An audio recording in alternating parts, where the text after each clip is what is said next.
Hello friends, welcome to my new Bangla channel Giyas Mahmud blogs.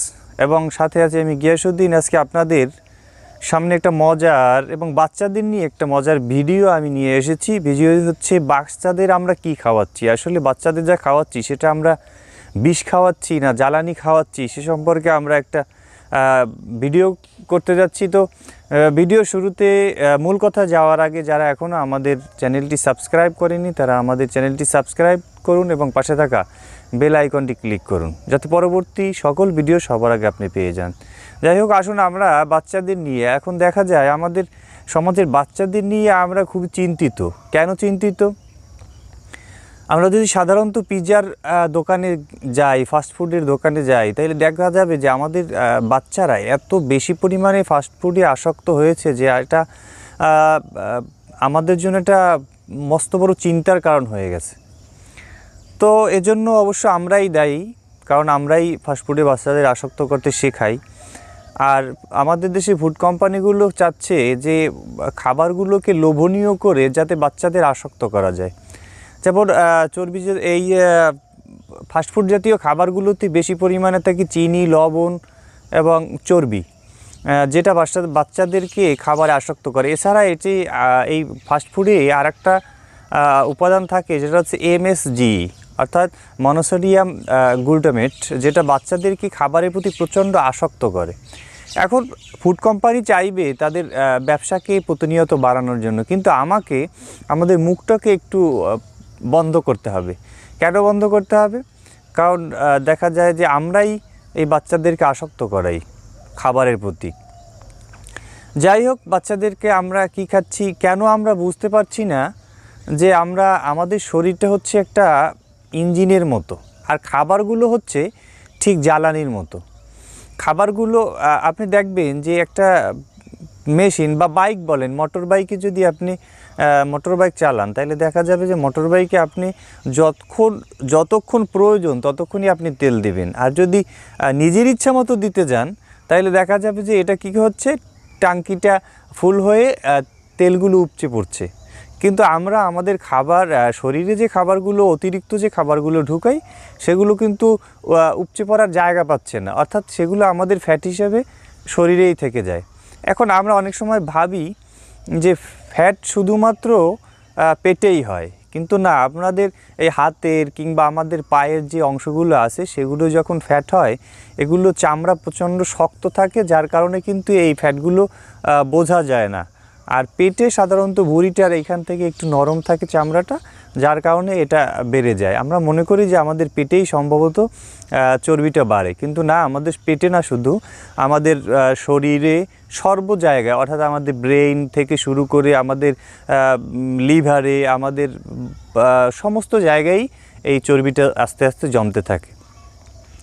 তো বাচ্চাদের এই ফাস্টফুডে আসক্ত করার একটা কারণ হচ্ছে যে আমরা অনেক সময় বাচ্চাদেরকে বিভিন্নভাবে তাদেরকে উৎসাহিত করি যে বাবা তুমি এই কাজটা করো, তোমাকে পিৎজা খাওয়াবো, বাবা তুমি এই কাজটা করো, তোমাকে বার্গার খাওয়াবো, কোমল পানীয় খাওয়াবো। এইভাবে তাদেরকে আসক্ত করতে করতে দেখবেন যে আমাদের বাচ্চারা প্রচণ্ড, অর্থাৎ তাদের আমরা ক্ষুধা লাগার কোনো অপশনই দেই না, অর্থাৎ খাবার তাদের মুখের সামনে ধরেই রাখি। এখন কি হচ্ছে, খাবার মুখের সামনে ধরে রাখার কারণে যেটা হচ্ছে যে ওরা কিন্তু ক্ষুধা লাগার সময়টা পায় না। হ্যাঁ, এই জ্বালানিটা তখনই ওদের জন্য ঠিক ছিল যদি ওদেরকে না এই জ্বালানি পোড়ানোর সুযোগ দেওয়া হতো, কিন্তু আমরা কিন্তু সেটা করি না। কি করি, ওদেরকে বরঞ্চ শুধুমাত্র খাওয়ানোর জন্য আমরা ব্যস্ত থাকি। আবার কিছুদিন পরে এমন হয় যে আমরা ওই খাবার, এই ফাস্টফুড জাতীয় খাবার খাওয়ার কারণে সে প্রচণ্ড মুটিয়ে যায়, আর এই মুটিয়ে যাওয়ার পরেই আমরা চিন্তিত হই, ডাক্তারের কাছে যাই বিভিন্নভাবে। যে আপনি কেন বুঝতে পারছেন না যে আসলে আপনাকে যদি মনে করেন, আপনাকে যদি আমি প্রতিদিন 5টা করে জামা দেই, আপনি আজকে 5টা জামা পরবেন, আবার আগামীকালকে 5টা জামা পেলে আপনি কিন্তু পুরনো দিনের জামাটা পরবেন না, অবশ্যই না। তো বাচ্চারাও নতুন নতুন খাবারের প্রতি আসক্ত হয়, আর আসক্ত হওয়ার কারণে ওরা কিন্তু পিছনের খাবারটা ওরা সাধারণত ভুলে যায়। এই জন্য খাবারের প্রতি ওদের আসক্তি বাড়ে, আর বাড়ার কারণে ওদের কিন্তু একটা হ্যাবিট হয়ে যায় যে খাবার, এটা একটা অভ্যাস। আপনি দেখবেন পিৎজার দোকানে গেলে ছোট ছোট বাচ্চারা কী পরিমাণে খাবার খাচ্ছে, মাঝে মাঝে নিজেকে অবাক লাগে যে যে এতটুকুন বাচ্চা কিভাবে এত করে খাবার, আসলে এটা একটা অভ্যাস। যারা এই অভ্যাসে অলরেডি পারফেক্ট হয়ে গেছে তাদের কিন্তু যে এই খাবারে আর কোনো সমস্যা হয় না। তো যাই হোক, আমি যেটা বলতে চাচ্ছি যে আমাদের এই ফাস্টফুডের আসক্তিটা এখন এমন নয় যে আপনি বাজার থেকে পাউরুটি কিনে আনে ঘরে রাখলেন, এটা আপনার ঘরের খাবার। আবার বাজার থেকে মিষ্টি কিনে আনার পরে ঘরে রাখলেন, এটা আপনার ঘরের খাবার। বাজার থেকে কোনো বার্গার কিনে আনলেন, এটা আপনার ঘরের খাবার না, এটা আপনার ঘরের খাবার না। অবশ্যই আপনি ঘরে যে খাবারগুলো শুধুমাত্র তৈরি করবেন সেগুলোই হচ্ছে ঘরের খাবার। এখন আমাদেরকে অবশ্যই মনে রাখতে হবে যে বাচ্চাকে ক্ষুধা লাগার, অর্থাৎ ওরে আপনার একটা সময় দিতে হবে যেন ক্ষুধা লাগার পরে আপনার কাছে খাবার চায়, কিন্তু আমরা সেটা না করে খাবারের মধ্যেই রাখতে যাই, যেটা পরবর্তীতে 5 বছর 7 বছর 10 বছর 15 বছর বয়স হওয়ার পরে বাচ্চাদের শরীর প্রচণ্ড মোটা হয়ে যায়, ওদের বিভিন্ন সমস্যা, ফ্যাট শরীরে জমা হয়ে যায়। এইসব কারণে বাচ্চারা কিন্তু আসলেই প্রচণ্ড ক্ষতির সম্মুখীন হয়। তো যাই হোক, আপনাদের যেটা আমি বলতে চাচ্ছি যে এই চর্বি জাতীয় খাবার অর্থাৎ ফাস্টফুডের প্রতি ওদের আসক্তিটা কমাতে হবে। এই জন্য ওদেরকে কী করতে হবে, নিজের ঘরে বানানো খাবার, অর্থাৎ ঘরে আপনি কিন্তু ওকে পোলাও খাওয়াতে পারেন, সেটা ঘি দিয়ে রান্না করে, সেটা ওদের জন্য খারাপ না।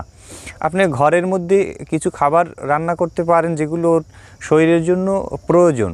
তেল জাতীয় খাবার সাধারণত 20 বছর পর্যন্ত একটা বাচ্চার তেল জাতীয় খাবার প্রয়োজন, কারণ এই সময় ওদের গ্রোথটা বাড়ে। আবার আপনি এমন করবেন না যে খাওয়ানো বন্ধ করে দেবেন, সেটা কিন্তু নয়, অবশ্যই খাওয়াতে হবে। আর মিষ্টি জাতীয় জিনিস যখনই খাওয়াবেন অবশ্যই চিনিটা কম খাওয়াবেন। চিনি জাতীয় খাবার এটা বাচ্চাদের শরীরে, কারণ এই সুগারটা তার শরীরে বিভিন্ন জায়গায় এফেক্ট করে। এই জন্য তাদেরকে কী খাওয়াবেন, মধু খাওয়াবেন, খেজুর খাওয়াবেন। মিষ্টি জাতীয় খাবার যদি বেশি খাওয়াতে হয় তাহলে এই খাবারগুলো খাওয়াবেন, তাহলে হয়তো বা ও এই বাচ্চা এই সমস্যা থেকে রেহাই পাবে। আর আমরাই কিন্তু ওদেরকে প্রতিনিয়ত সমস্যার মধ্যে ঠেলে দিচ্ছি। আমরা মা বাবারা যারা, আমাদেরকে সচেতন হতে হবে। সাথে সাথে ওদেরকে খেলাধুলা যেটা করতে হবে, সাংস্কৃতিক অঙ্গনে ওদেরকে অনুপ্রবেশ করার সুযোগ দিতে হবে। বিশেষ করে আউটডোর গেম যেগুলো আছে সেগুলো অবশ্যই ওকে বাইরে যেতে দিতে হবে, ওকে খেলাধুলায় অংশগ্রহণ করতে হবে, দৌড়দৌড়ি করতে হবে। আর বাচ্চারা যখন দৌড়ায় তখন দেখবেন যে বাচ্চাদের মাথার মধ্যে একটা হরমোন তৈরি হয়, BDNF, অর্থাৎ এই BDNF যে হরমোনটা হয় এটা হচ্ছে বাচ্চাদের মস্তিষ্কে সারের মতো, অর্থাৎ এতে ওদের মস্তিষ্ক ভালো থাকে।